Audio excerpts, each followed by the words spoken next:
Hi guys, ఈ వీడియోలో మనం ఫర్ ఈచ్ లూప్ గురించి తెలుసుకుందాం అనమాట. సో ఏంటంటే ప్రీవియస్ వీడియోలో మనం డూ వైల్ గురించి తెలుసుకున్నాం అనమాట. సో ఈ ఫర్ ఈచ్ అనేది ఒక స్మాల్ ఎగ్జాంపుల్ తీసుకొని ఆ స్మాల్ ఎగ్జాంపుల్ బేస్ చేసుకుని దాన్ని ఎలా ఫర్ లూప్లో ఎలా ఇంప్లిమెంట్ చేస్తామో అనేది మనం ఇక్కడ ఈ వీడియోలో చూద్దాం. సో ఇక్కడ ఏంటంటే ఫర్ ఈచ్ లూప్ అనమాట.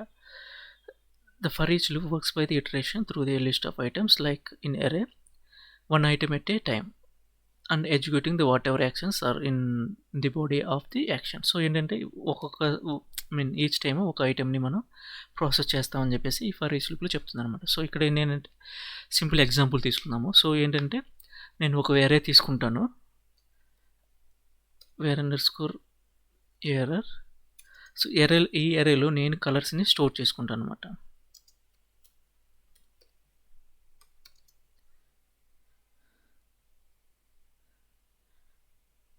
కలర్స్ వచ్చరికి రెడ్,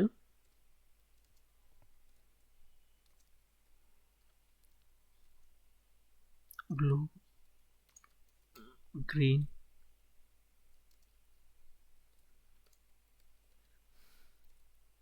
ఎల్లో అనమాట. సో ఏంటంటే నేను ఈ ఎగ్జాంపుల్లో ఈ యొక్క కలర్స్ నేమ్స్ని నేను డిస్ప్లే చేస్తాను అనమాట ఫర్ ఈచ్ లూప్లోని బాడీలో. సో ఇదనమాట ఎరే అనమాట. సో ఏంటంటే ఫర్ ఈచ్కి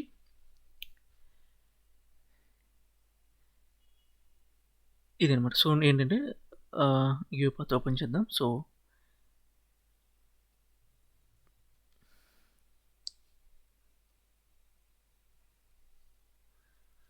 సీక్వెన్స్ యాడ్ చేద్దాం.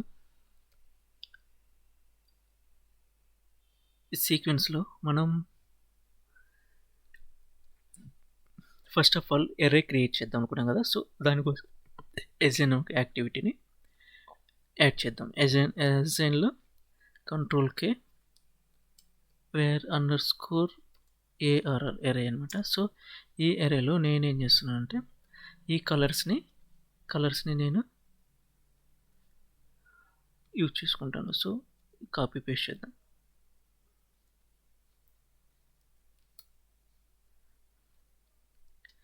సో ఇది అనమాట ఈ కలర్స్ అనమాట. So okay. సో ఇక్కడ ఏంటంటే కంపైలర్ ఎర్రర్ ఉందన్నమాట. సో ఎందుకంటే ఇక్కడ ఏం కంపైలర్ ఎర్రర్ ఎందుకు చూపిస్తుందంటే string cannot be connect to string ఎరేని స్ట్రింగ్లోకి కన్వర్ట్ చేయలేమని చెప్పి చెప్తున్నాం. సో వేరియబుల్ టైప్ అనేది ఇక్కడ మనం చేంజ్ చేయాలి. సో వేరియబుల్ టైప్ ఇక్కడ ఏంటంటే ఎరే ఆఫ్ టీలో మనం అక్కడ స్ట్రింగ్ వాడాం. సో ఇక్కడ స్ట్రింగ్ తీసుకుని ఓకే క్లిక్ చేస్తే ఇప్పుడు ఏంటంటే కంపైలర్ ఎర్రర్ అనేది వెళ్ళిపోతుంది.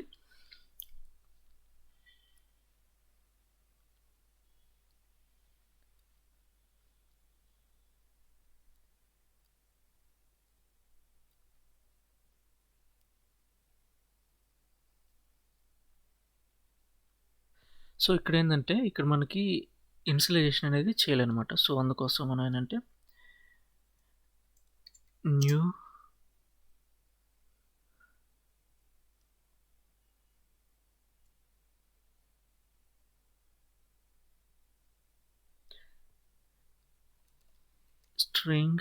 స్ట్రింగ్స్ అనమాట. సో ఇక్కడ లెంత్ ఎరేస్కి లెంత్ ఇవ్వాలన్నమాట. ఇనిషియలైజేషన్ చేసేటప్పుడు 4 ఉన్నాయి కాబట్టి 4తో ఎంటీ ఎరే అనమాట. ఎంటీ ఎరే అనేది ఇచ్చాను అనమాట. సో నెక్స్ట్ వచ్చేసరికి ఇప్పుడు అనేది ఈ కంపైలర్ ఎర్రర్ అనేది వెళ్ళిపోయింది అనమాట. సో నెక్స్ట్ ఏంటంటే ఫర్ ఈచ్ అనే యాక్టివిటీని యాడ్ చేస్తున్నాను.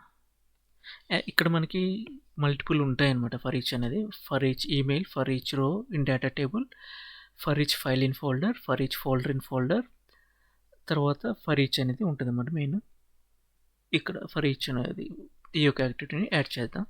సో మనం ఇంతకుముందు ఏంటంటే ఇటరేషన్ ఐ అనేది క్రియేట్ చేసాం ప్రీవియస్ వీడియోలో ఫర్ వైల్ లూప్కి డూ వైల్ లూప్కి. సో బట్ ఇక్కడ బై డిఫాల్ట్గా కరెంట్ ఐటమ్ అనేది వస్తుంది అనమాట. సో ఇక్కడ నేను ఇక్కడ ఎరేని ఇచ్చేస్తున్నా, వేర్ ఎరే ఇవ్వగానే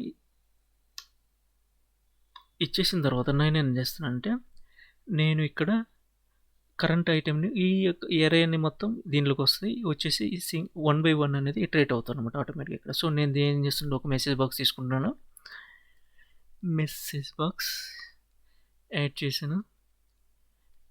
యాడ్ చేసిన తర్వాత కరెంట్ ఐటమ్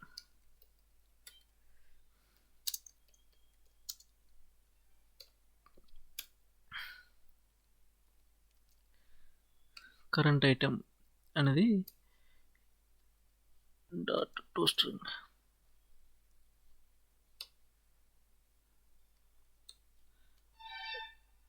ఇది మస్ట్ అండ్ షుడ్‌గా ఇవ్వాలన్నమాట. డేటా టైప్ అనేది సింగిల్‌గా ఉండాలి. ఐ మీన్ ఏదైనా ఒకటిగా ఉండాలి. లేకుంటే కంపైలర్ ఎర్రర్ వస్తుంది. సో ఇదనమాట. సో ఈ ఫర్ ఈచ్‌లో వచ్చేసరికి మనము ఇనిషియలైజేషన్ వాల్యూని అంటే ఐటెమ్ వాల్యూని ఇంక్రిమెంట్ చేసాం కదా, ఇక్కడ అవసరం లేదు, ఇది ఆటోమేటిక్గా చేసేస్తుంది. సో గైస్ ఇదనమాట. సో మనం ఎగ్జిక్యూట్ చేసి చూద్దాం ఎలా ఈ ఫర్ లూప్ అనేది ఎలా వర్క్ అవుతుందో. So run.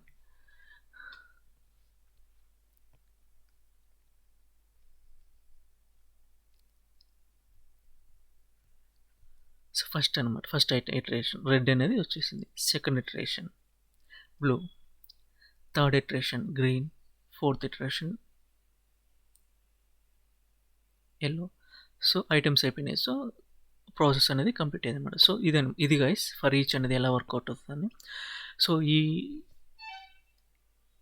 ఈ జామెల్ ఫైల్ ఉంది కదా, ఈ యూఐపాత్ ఈ ప్రాసెస్ మొత్తము గిట్ హబ్లో నేను పుష్ చేస్తాను. సో మీకు ఏమైనా ఎన్ని డౌట్స్ ఉన్నా కానీ అక్కడ నుంచి డౌన్లోడ్ చేసుకొని అక్కడ మీరు చెక్ చేసుకోవచ్చు. So thank you guys, thank you for watching this video.